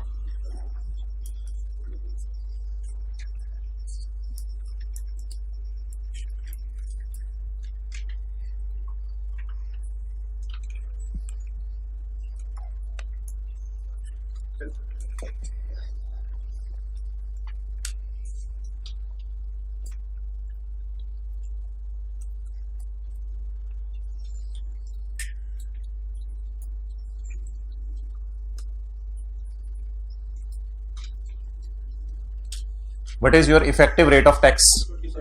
27.5%। कितना हमने पे करना था? 60, लेकिन हम खुशकिस्मतों ने कितना पे किया? 55। Reconciliation in rupees and in percentage. Paper में किसमें बना के आनी है? एक्सेलेंट। रुपीज में। परसेंटेज में सिर्फ कब बनानी है? जब वो कहेगा। बात ही खत्म कर दिया आप लोगों ने। पेपर में हमेशा किसमें बना के आनी है? रुपीज में। परसेंटेज में कब बनानी है?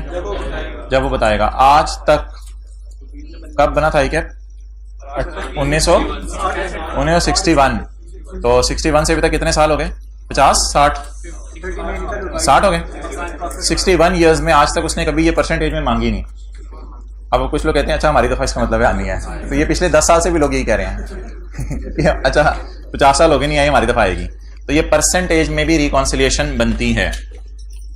तो परसेंटेज में सिर्फ कब बनानी है? या वो आपके पास आके कहेगा जी, स्टेज पे बुला के आपको कहेगा। आई कैप थोड़ा सा जरा गपशप के मूड में था एक दफा और हैप्पी मूड में था, तो आई कैप का नहीं मैं कुछ भी नहीं करवा रहा, मैंने क्या करवाना है अब। आई कैप एक दफा गपशप के मूड में था, तो आई कैप ने क्या किया? आई कैप ने पास पेपर का क्वेश्चन 10 हमने किया था ऑरेंजेस वाला, तो आई कैप ने पकड़ के उसकी रिकॉन्सिलिएशन अपने सोल्यूशन में वेबसाइट पे परसेंटेज में भी डाल दी। परसेंटेज में भी डाल दी। कैसे? पीबीटी कितने?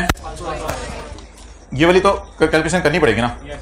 हमारी कोई एग्जेम्प्ट इनकम भी है, हमारा कोई डिफरेंट रेट वाला चीज भी है, और हमारी कोई इफेक्ट ऑफ डोनेशन भी है। अब आप कहेंगे सर इधर तो बहुत ज्यादा चीजें आ रही होती हैं, कभी कभी 4-5 चीजें आ रही होती हैं, मैं क्या पेपर में करूंगा? आपने पेपर में कुछ नहीं करना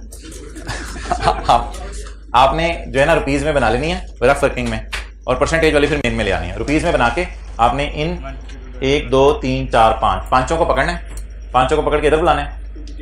इसको भी बुला लीजिएगा, 1 2 3 4 5 पांचों को पकड़ के इधर बुलाना है। किसको कहना है? तू जरा एक दफा, इसको सबके नीचे लिख देना है।